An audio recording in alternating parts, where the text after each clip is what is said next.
Let's talk about outliers. Outliers are values in a data set that don't fit with the rest of the trend of the data set. And that sounds like it would be clear how we figure that out, but determining what a trend of a data set is and whether or not something fits with it is actually not super well defined. So we're going to look at a couple data sets and talk about the differences between them. And then we'll talk about a couple of methods that statisticians developed over time to identify whether or not values in a data set were outliers, because at some point somebody tried to standardize a process. It doesn't work in every single situation, but it does help to know what that process or processes are. So let's take a look at a data set. Okay. So this is the data that you shared with us in the survey at the beginning of the term. And it's the estimated time on homework. So this data set, if we're talking about shape of this data set, the data set is fairly symmetric. It is a little bit skewed, just a little, because this side on the right here is a little bit lower than the left side. So it is slightly skewed right, but it's predominantly symmetric. And these are the ways we talk about shape, or with these, like, it's slightly this, it's more that. So a lot of things in statistics have this looser definition to them, which is a little bit uncommon for math. But if we're talking about outliers, it's possible that the value on the upper end of this data set up here, it's possible that that value is an outlier by the processes. Does it look like it doesn't fit with the overall trend? That's harder to say. If you're going by gut feeling, which a lot of statisticians did for a long time, you know, I don't know that we could throw it out. But it's something to consider as to why that value would be up there and whether or not it would be technically considered an outlier.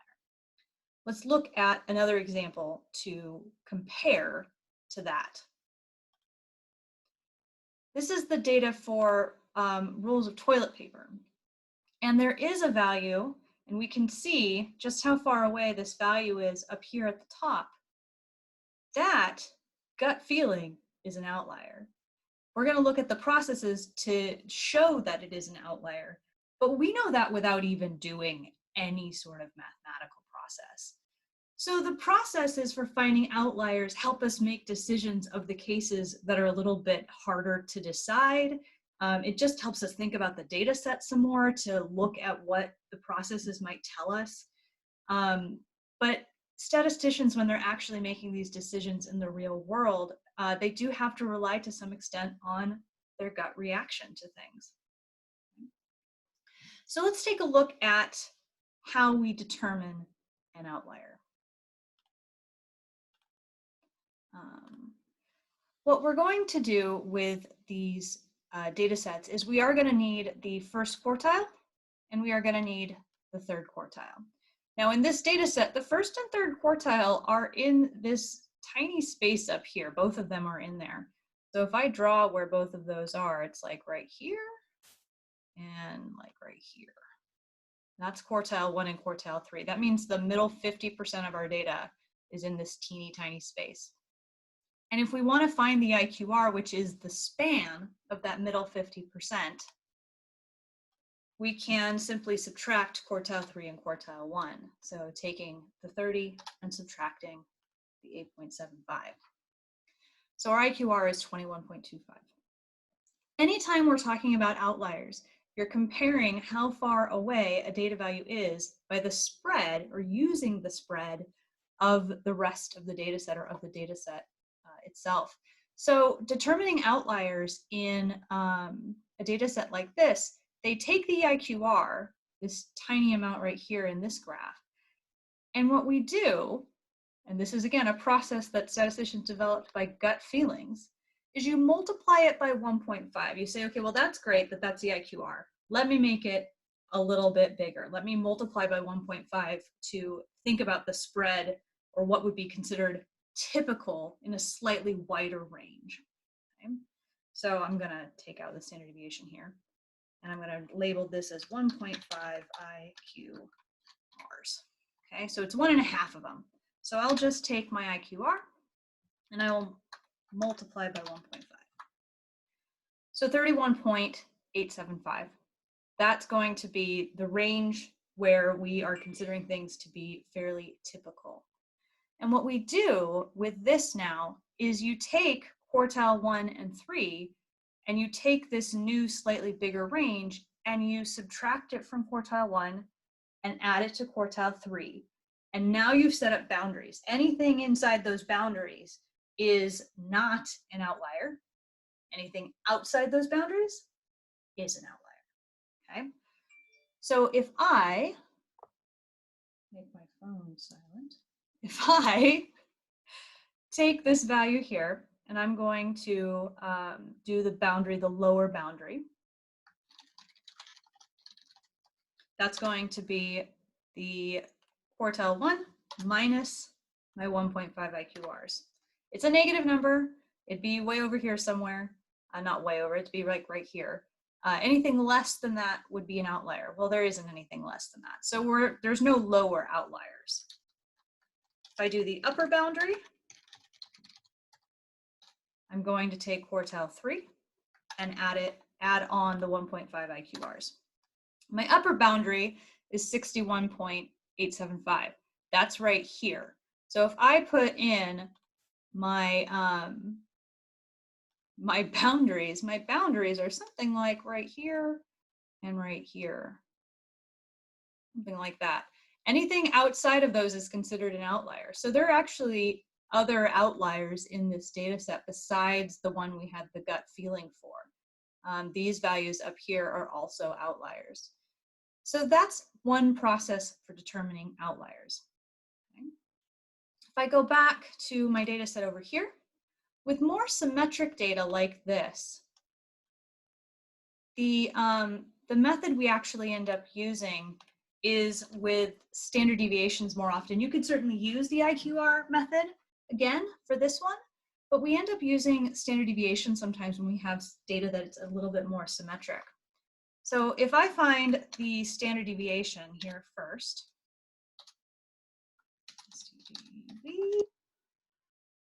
select my data. Apologize that I'm going quickly. This is covered in another video. Okay. So my standard deviation is 4.1. Okay. And in this case, I actually don't want to use the quartiles. I want to use the mean.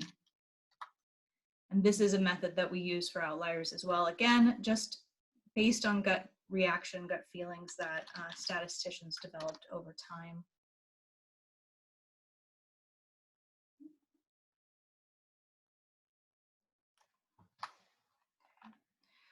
So if we take the mean and the standard deviation, my mean is 9.7. It's somewhere in this bar here. I'm just going to draw a line for it. There's my mean-ish, not quite exactly there. And then my standard deviation is 4.1.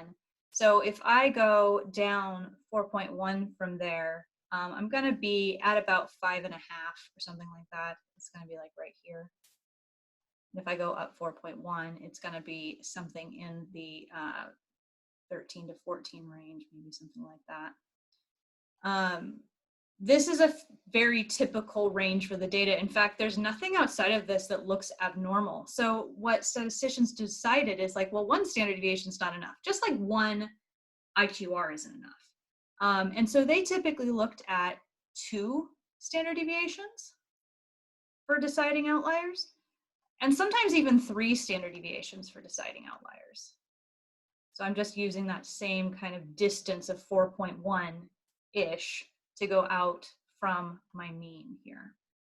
So from the mean, if I go 3 standard deviations, I might still have an outlier outside of that. Let's do the math really quickly here. So lower boundary is going to be equal to my mean minus 3 times my standard deviation. Okay. And my upper boundary is going to be equal to my mean plus 3 times my standard deviation. So we can see here this 22, there's roughly that upper boundary for 3 standard deviations, and the -2 down here. Anything outside of those values, using this method would be considered an outlier. So this value up here might be considered an outlier based on this method. If I'm trying to make a decision about it, that might be how I make the decision. So those are the 2 methods for outliers. What statisticians do with outliers after this is another story entirely, but this is how they go about making decisions about outliers. There you have it, outliers. Let us know if you have questions.